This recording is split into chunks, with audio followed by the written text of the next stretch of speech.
As a Filipino, nasasaktan ako.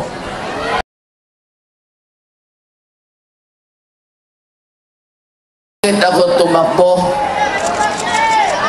Galit ako sa gobyerno. As a Filipino, nasasaktan ako. Filipino ako. Ito lang ang bayan ko. Wala akong mga kapatid na Pilipino, kundi kayo.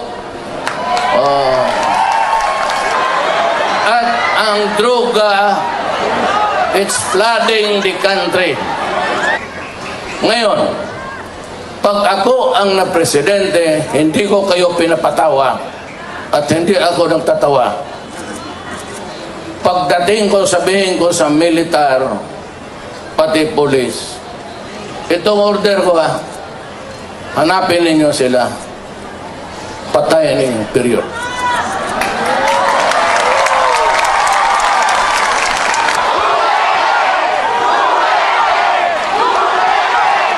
Pag ako ang nanalo, kaagad, doblado ang sweldo ng pulis, pati militar.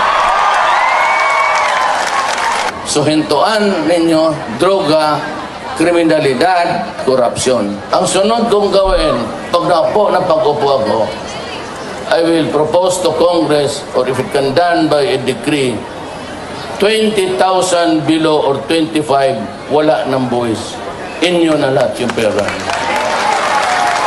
Ang pinakamalakas na ibigay ko sa budget, ang pinaka-number 1 ko, edukasyon. Tapos, agrikultura. Tapos, health services.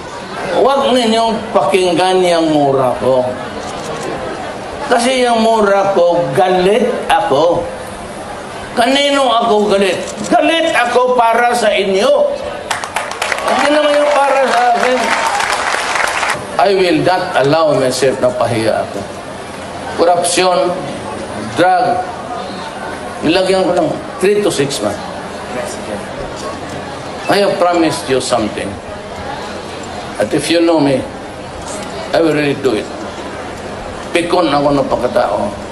Kapag sinabi ko, huwag ninyong gawin yan. Huwag ninyong gawin. Pag sinabi ko, gawin ko yan, maasahan niyo. I said, itong presidency, makinig kayo mabuti ha, sa Saranaba. I will do it. Even if makaposta ko, even if I lose my life, my honor, and even the presidency, gagawain ko yung pinangako ko. Maraming salamat po.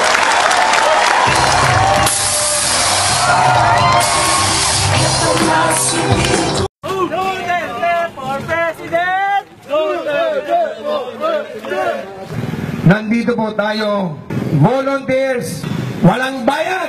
Isa lang po ang ating panaginip. Sana po magkaroon tayo ng pagbabago sa ating gobyerno. Sana po wala ng bangayan, wala ng sisihan, wala ng korupsyon, wala ng droga.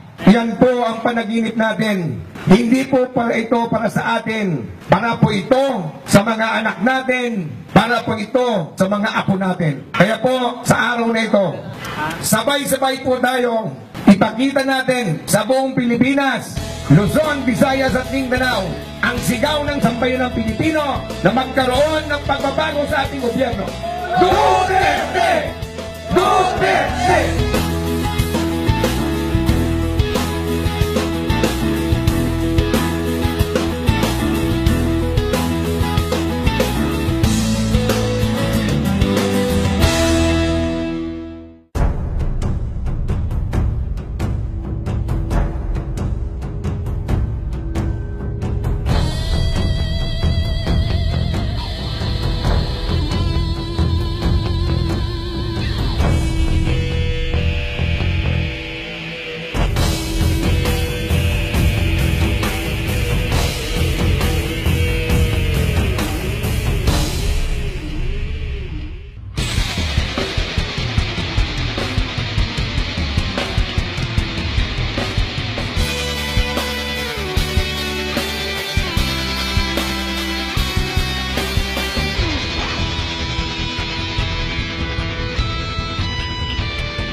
po, iboboto ko.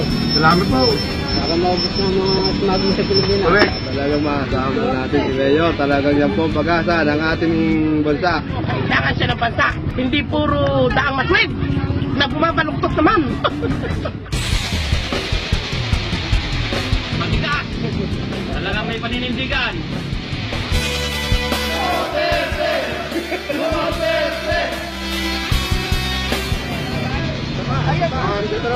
Tanggalin mo ang mga pasaway sa gobyerno para umunlad tayo.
Mayor Digong, hopefully, magde-declare ka na and we're sure magbabago ang Pilipinas.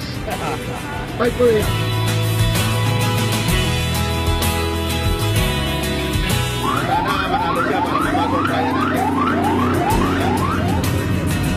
Good luck po sa inyo at sana po ay manalo kayo sa darating na eleksyon. Gusto natin ang katahimikan. Okay ka, Duterte.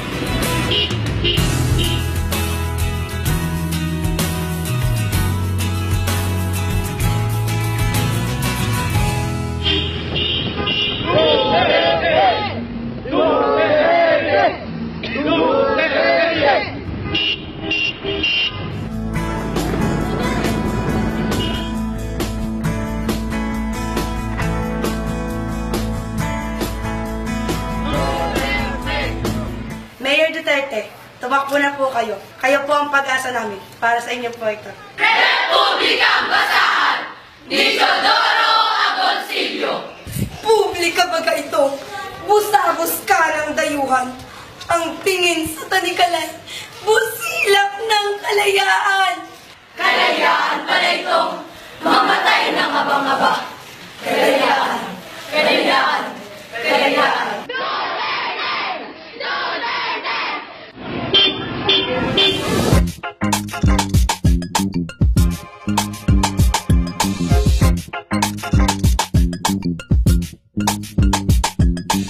Inspirasyon po sa mga bayan-bayan po natin at tumigil ka isa po ni Mayor Duterte sa paglaban po sa mga kriminalidad. Kung naman hindi pa po kayo nakakapasyal at personal po tayo na nakakataon ng pangalan, ay hayaan niyo po na ipahayag po namin sa inyo ang aming pong kaus-pusong pagsuporta po sa inyo pong mga anikain po, Mayor Duterte.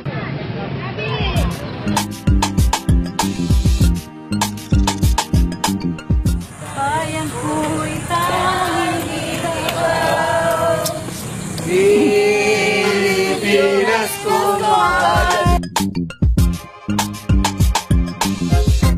Gusto ko po maging presidente si Duterte dahil po siya dapat po maging presidente para mapanatiling maganda po pumatakbo ng Pilipinas. Matapang, matulungin, may malasahan sa bansa.